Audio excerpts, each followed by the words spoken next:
basa sa ito. Tapos sa sila na mga kanak.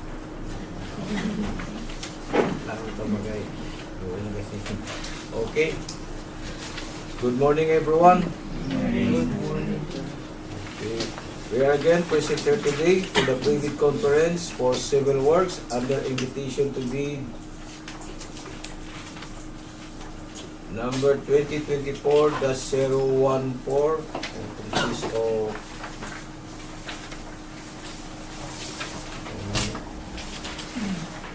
9 contracts. We are live via YouTube in compliance with Department Order number 06, series of 2024, which directs us to stream activities like this for accountability and transparency of procurement processes.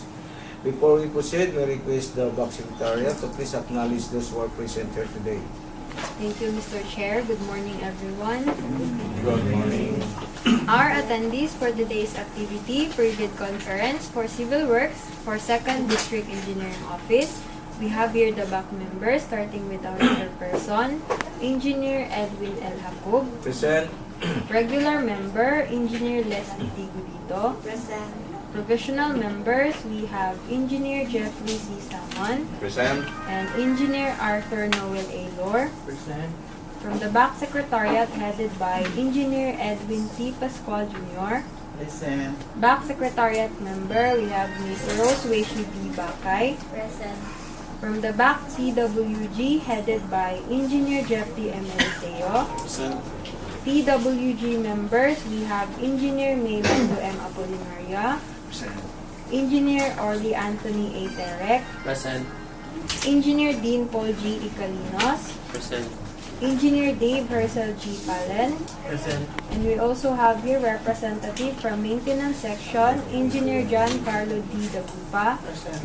And from Planning and Design Section, we have Engineer Glenn Lawrence D. Ang Present. and Engineer Sweetie Faye S. Aiko. Present.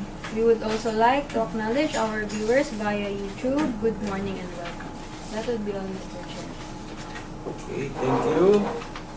Since with the majority of BAC members present, I hereby declare a quorum and call this meeting in order. We have a preset agenda for this activity. 1. A brief presentation. 1A. Basic contract data. 1B. Requirements of bidding documents. 1C. Documents to be submitted by the bidders. C1. Technical component of the bid. C2. Financial component of the bid. And 1D. Criteria and procedure for eligibility check. 2. Questions, comments from bidders and replies of BAC and other representatives of procuring entity. 3. Other matters. 3. Strike policy against violation of Section 69.1.I of IRR of RA 9184. 4. Summary of proceedings, including supplemental bid bulletins to be issued. Okay. Any motion to adopt this agenda? I move to adopt this. Second. Okay. It has been moved by Engineer Gabito and seconded by Engineer Samon. And with no objection, the motion to adopt this agenda is hereby approved. Okay. The first in order of business is the explanation of basic contract data, including contract description, EDC, and duration, and this will be presented to us by Engineer Lawrence Ang, Secretary Aiko, Pilando Apolanaria, from Planning and Design Section. Okay. Good morning, Mr. Chair. Good morning. Good morning, everyone. Good morning, viewers.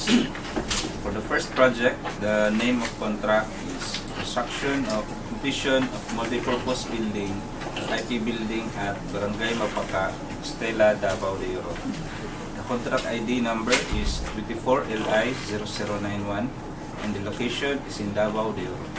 Scope of works is construction completion of multipurpose building incorporating earthworks, reinforced concrete work, plumbing, tiling, ceiling, cement plaster finishing, painting, carpentry and joinery works, along with electrical work consists of lighting fixtures, outlets and concrete pedestal, signage and logo installation, provision of air conditioning, and the inclusion of stainless water tap and fire extinguisher.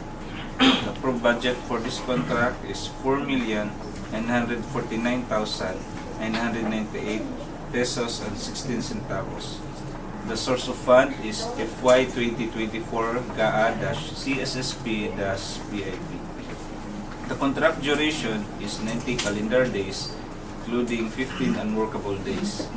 The size range is small b, the license category is CND, and the cost of the documents is 5,000 pesos. For the second project, the name of contract is the construction of multipurpose building at Poblacion, Monkayo, Davao de Oro. The contract ID number is 24LI0092 and location is in Davao de Oro. Scope of works is the construction of Barangay Hall Phase 2 with reinforced concrete works, painting works applied to steel, masonry, and concrete surfaces, installation of lighting fixtures, provision of weatherproof electrical outlets, and concrete pedestal for electrical service entrance. The approved budget for the contract is 9,899,999 pesos and 94 cents. The source of fund is FY 2024 GAA-CSSP-BIP. The contract duration is 150 calendar days, including 25 unworkable days. The size range is small b, license category is CND, and the cost of the documents is 10,000 pesos. Good morning, everyone, and all viewers. The third project is the contract name, construction of temporary access road for Mayaon Bridge along Montevista, Junction, Mayaon, Laak Diversion Road, Davao de Oro. Contract ID number 24LI0093. Location, Davao de Oro. Scope of works, concreting with a width of 6.10 meters and 230 mm feet. Station 0 plus 000 to Station 0 plus 330 with a total length of 330 meters. Construction of overflow, paved shoulder 150 mm thick. Roadway excavation. Construction of concrete line canal and other minor drainage structure. Hand-laid rock embankment. Construction of concrete slope protection. Installation of metal guardrail, metal beam, including post. Application of reflectorized thermoplastic pavement markings. And installation of single-arm solar LED roadway lighting. Approved budget for the contract, 24,125,000. Source of fund, FY 2024 GAA-CSSP-CIPA. Contract duration, 200 calendar days including 49 unworkable days. Size range, small b. License category, C and D. Cost of the documents, 25,000 pesos. For the fourth project, the name of contract is Rehabilitation of Multipurpose Building, Congressional, Barangay Poblacion, Compostela, Davao de Oro. The contract ID number is 24LI0094. Location is in Davao de Oro. Scope of works of this project is the rehabilitation of building, which includes earthworks, reinforced concrete works, carpentry and joinery works, floor finishes, painting works, steel, provision of oscillating fan and aircon, corrugated asphalt roofing, and electrical works. The approved budget for the contract is 4,949,988 pesos and 19 cents. The source of fund is FY 2024 GAA-CSSP-BIP. And the contract duration is 90 calendar days, including 15 unworkable days. The size range is small b, license category is C and D, and the cost of the documents is 5,000 pesos. Okay. Good morning. Good morning. For our next project, we have name of contract, construction of flood mitigation structure along Kalamokan Creek leading to Agusan River, Bangoy Bridge section, Barangay Roque, Bataan, Davao de Oro. With a contract ID number of 24LI0095. The location is at Davao de Oro. Scope of works are construction of reinforced concrete revetment, construction of grouted riprap and protection works, removal of existing structures and obstruction, and installation of minor drainages. The approved budget for the contract is 144,750,035 pesos and 31 cents. Source of fund is FY 2024 GAA-CSSP-CPAG. Contract duration is 304 calendar days, including 81 unworkable days. Size range is medium A. License category is B, and cost of the documents is 50,000 pesos. Next is name of contract, construction of flood mitigation structure along Lower Magangit Creek, Barangay Magangit, Bataan, Davao de Oro. With a contract ID number of 24LI0096, located at Davao de Oro. Scope of works is construction of reinforced concrete revetment with concrete barriers and mattresses for foot protection, construction of grouted riprap and protection structure, and removal of existing structures and obstruction. Approved budget for the contract is 9,799,827 pesos and 26 cents. Source of fund is FY 2024 GAA-CSSP-CPAG. Contract duration is 107 calendar days, including 24 unworkable days. Size range is small b. License category is CND. Cost of the documents is 10,000 pesos. Next project is construction of water system, Barangay New Alegria, Compostela, Davao de Oro. Contract ID number is 24LI0097.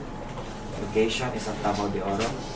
Scope of works are construction of 1 unit concrete reservoir, construction of 1 unit sump tank, installation of polyethylene pipes, valves, and pipe fittings.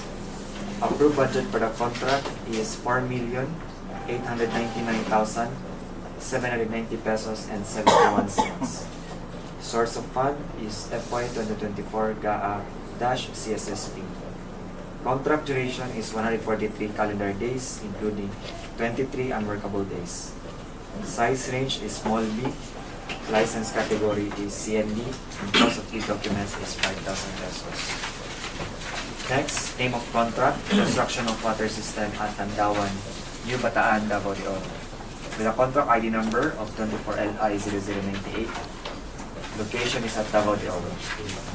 Scope of works are construction of 1 unit steel tank, 10,000 gallons, construction of intake box, collection box, installation of polyethylene pipes, valves, and pipe fittings. Approved budget for the contract is 4,899,320 pesos and 96 cents. Source of fund is FY 2024 GAA-CSSP. Contract duration is 143 calendar days, including 23 unworkable days. Size range is small b. License category CMP, and cost of the documents is 5,000 pesos. And for our last project, we have the name of contract is construction of flood mitigation structure along Mayaon Creek, leading to Agusan River at Purok 4A to Purok 2, Phase 1, Poblacion, Monkayo, Davao de Oro. Contract ID number is 24LI0099. Location is at Davao de Oro. Scope of works are construction of reinforced concrete box culvert with apron and wing wall, construction of reinforced concrete revetment with mattresses for foot protection, and installation of minor drainages. Approved budget for the contract is 72,374,898 pesos and 56 cents. Source of fund is FY 2024 GAA-002. Contract duration is 2027 calendar days, including 61 unworkable days. Size range is medium A, license category is B, and cost of the documents is 50,000 pesos. That would be all for Jen. Okay, thank you for your explanation of the project to be procured by interested bidders. Next in our order of business is the requirements of bidding documents, and this will be discussed to us by Engineer Edwin T. Pascual Jr. Thank you, sir. Morning, everyone. Good morning. To participate in qualifying a procurement activity, interested bidders are encouraged to read the following documents. First, the instruction to bidders, the bid data sheet, the general conditions of the contract, special conditions of the contract, the bill of quantities, drawings and specification, and lastly, securities and other forms as may be required for the contract. Bidders are strongly advised to read each provision, especially the instruction to bidders and general conditions of the contract. Those special instructions are clearly spelled out in the bid data sheet and the special conditions of the contract respectively. Bidders are also encouraged to check the bill of quantities so that your bid will be responsive to the requirements set forth in the bidding documents. These documents can be downloaded free of charge from the PhilJEP's and DPWH's websites. Interested bidders shall pay the applicable amount for the bidding documents not later than the submission of your bids. That's all, Mr. Chair. Okay, thank you for discussing these documents. And next in the order of business is the documents to be submitted by the bidders. This will be discussed to us by Rose Bakay. Rose. Thank you, sir. Good morning, everyone. Rose na lang. The following documents that should be included by the interested bidders in their bids for the technical component of the bid, the PhilJEP certificate, if not enrolled in CWA, ECAB license and registration, statement of all ongoing government and private contracts, SLCC and FCC computation, and statement of the total assets and total liabilities, JDA if applicable. If already enrolled in CWR, eligibility documents to be updated, if any, bid security, project requirements, organization chart for the contract, list of contractors' key personnel, list of major equipment owned or leased, and omnibus sworn statement in prescribed format in accordance to GPPB Resolution 16-2020. For the financial component of the bid form, bid prices in the bill of quantities, detailed estimates including a summary sheet indicating the unit prices of construction materials, labor rates, and equipment rentals used in coming up with the bid and cash flow by quarter. Please be reminded that the following documents, omnibus sworn statement, bid form, and bid securing declaration, if you opted to this type of bid security, should be in standard format as per guidelines of GPPB Resolution number 16-2020. Kindly check the format of the documents you are using to avoid being declared non-responsive pursuant for using unprescribed format. These documents should be submitted using two envelope system. Bidders are urged to only fasten the documents at the topmost portion instead of hard or soft binding them. Each document should be air-tagged appropriately. It should be labeled based on the name of the document attached, not the number or letter according to the checklist. There shall be 3 copies of these documents, original, copy 1, and copy 2. Original copies of technical component of the bid shall be sealed on one envelope, and original copies of financial component of the bid shall be sealed on another envelope. These envelopes should be labeled as original copy of technical component and original copy of financial component. These labeled envelopes shall then be sealed into one envelope and label it as original copy of the bid. The same process of sealing for copies 1 and 2. Lastly, original copy, copies 1 and 2 of the bid shall be sealed into one final envelope and label it inappropriately as instructed in the bidding documents. Bidders are encouraged to read Section 21 of the Instructions to Bidders, page 4D, to fully understand the sealing and marking of bids in case you did not catch up what I have said. Submit your bids personally here in our office on or before April 23, 2024, 10 a.m. Late bids will not be accepted. You have also the option to submit your bids electronically. Preparation of technical and financial documents of your bids are outlined in Department Order Number 87 Series of 2020. Sealing and marking of bids is also outlined on the said DEO and is also reiterated on the bid data sheet. Interested bidders are advised to read this in case your choice is electronic submission. Submit electronic bids to electronic bids_Davao de Oro 2 at DPWH.gov.ph on or before the same date, April 23, 2024. Please be reminded that your key personnel should only occupy one position in your organizational chart. Duplicational functions of your personnel will be grounds for disqualification pursuant to the principle of Item 6 under Department Order Number 9, Series of 2020. Also, indicate the tax identification numbers since this will be used in the award of contract. Further, on your bid form and bill of quantity, strike BGP. Yan pong nababasa ni Chairperson ng handwriting.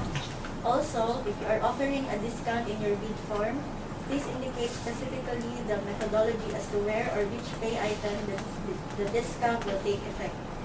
Absence of methodology, original amount will prevail. Discrepancies between bid prices in words and figures, the words will prevail. Bids not addressing or providing or filling out all the required items in the bidding documents, such as in the bill of quantities, the bid is considered non-responsive and is outright disqualified. Always check your documents before submitting the same to our end to avoid disqualification of your offense. That's all, Mr. Chair. Thank you for discussing these documents. Also, in detailed estimates, especially the indirect cost, must put total CM, overhead, contingencies, miscellaneous, contractors profit, but break down because it is important for the construction, for the especially the variation order need to put. And also in bill of quantities, use Taoma 11, no? Taoma yung font niya, Taoma 11. So, bigger, no? Mabasa. Hindi kayo masyadong mahirapan yung mga mag-evaluate, no? Ng feasibility. In addition also, we would like to remind the bidders to submit 3 names through email prior to the bidding date. However, only one of these 3 names will be able to enter our premises during the bidding activity. And also, remind the bidders or the representative, may encourage to wear your ID, no? Para ma-determine kami kung saan kayo na ano na yun, yung saan kayo na pag-nakuan.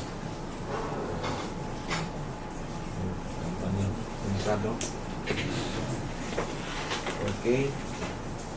Next in the order of business is the 1D criteria and procedure for eligibility check, and this will be explained to us by Engineer DPWH. Thank you, Mr. Chair. Good morning, everyone. Good morning. The criteria for eligibility check is set forth in Section 23 of the revised IRR of RA 9184. The prospective bidders are encouraged to update their Class A legal, technical, and financial documents and Class B documents if applicable. These documents were already discussed by Ms. Bakay a while ago. So during the opening of bids, the first envelope, which contains the technical component of the bid, will be opened. After opening the first envelope, the back will simultaneously conduct the electronic eligibility check and preliminary examination of the technical components of the bid. Bidders who are ineligible for the sole reason that their eligibility documents are not updated will undergo manual eligibility check based on the submitted eligibility documents. If found to be eligible and at the same time pass the preliminary examination of the technical proposal, the financial proposal will also be opened. However, the committee will conduct second electronic eligibility check after updating the eligibility records of the bidder through the contractor's profile application or through Procurement Service Central Office. Result of the latest electronic eligibility processing shall prevail over the manual eligibility evaluation. All open financial components of the bid will also undergo preliminary examination. If passed, the committee will read the bid amount stated in the bid form. The BAC will immediately conduct a detailed evaluation of all bids with the aid of the technical working group using non-discretionary criteria considering first, completeness of the bid, and second, arithmetical corrections. Bids shall then be ranked in the ascending order of their total calculated bid prices as evaluated and corrected for computational errors and other bid modifications to identify the lowest calculated bid. The lowest calculated bid will undergo post-qualification in order to determine whether the bidder concerned complies with and is responsive to all the requirements and conditions specified in bidding documents pursuant to Section 34 of RA 9184. If found to be responsive, the bidder will be declared lowest or single calculated and responsive bid and will be recommended for the award of the contract. If found to be non-responsive, the committee will conduct post-qualification to the next lowest calculated bid during the bid evaluation stage. Reminder to the bidders with ongoing contracts, you should be reminded that the committee will verify if you have existing delayed contract per Department Order Number 127 Series of 2018. As defined in the DEO, if you have incurred negative slippage or currently being imposed with liquidated damages, you should settle these findings before the period of post-qualification ends to avoid post-disqualification of your firm. As to the equipment, the BAC, with the assistance of technical working group and equipment verification team, will conduct an inspection on the verification of the equipment pledged by the bidder, including other documents to be evaluated. So please comply with the requirements set forth in the bidding documents and the instructions relayed during this conference to avoid disqualification or post-disqualification of your firm. That's all, Mr. Chair. Okay, thank you for that discussion. We are now through with Agenda 1 and we'll proceed to Agenda 2. Excuse me.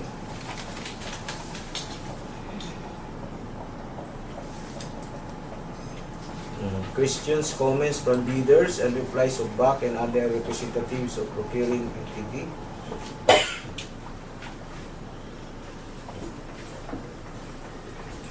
There are questions? Okay. If there are no more questions, none, we'll proceed to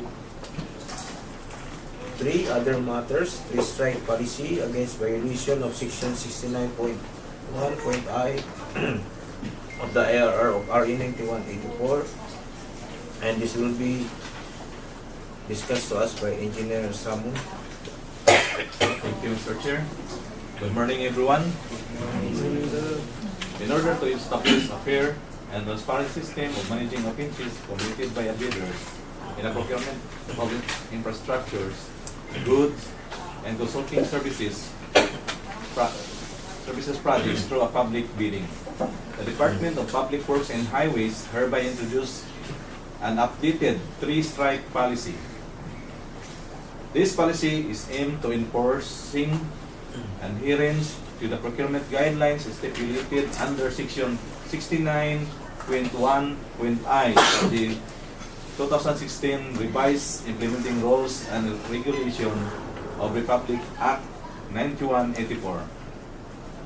Under this policy, if the bidder commits 3 offenses, acts described as all other acts that aim to defeat the purpose of competitive bidding, they shall be subjected to an administrative penalty. These offenses acts are further classified into 3 major categories as enumerated below. As per Department Order 28 Series of 2024, the classification offenses that triggers the 3-strike policy and exemptions. 1. Withdrawal from bidding process, submission of non-participation letter, or failure to submit a bid after purchasing the bid documents. However, the Bids and Awards Committee recognizes certain valid reasons for this action. If upon competition prior to bid submission, the bidder determines that their proposed bid price will exceed an approved budget of contract, to substantiate this, the bidder must provide evidence. Acceptable proof includes, but is not limited to, a detailed budget estimation or a market price report. Submission, number 2, submission of late bids without valid reasons as determined by the BAP. Exemption will be considered under extraordinary circumstances, such as force majeure. This refers unexpected and avoidable external events that impede to prevent a bidder from timely bid submission, as defined in Article 1174 of the Philippine Civil Code. Number 3, submission of patently insufficient bid. A patently insufficient bid refers to a bid that fails to include or comply with a certain mandatory requirements. The determination of whether bidder committed such offenses may occur as outlined below. A. During eligibility screening and or shortlisting. 1. Submission of an expired certificate of Philippine Government Electronic Procurement System, PhilGIPS, registration, platinum membership, or a certificate of PhilGIPS certification containing expired Class A.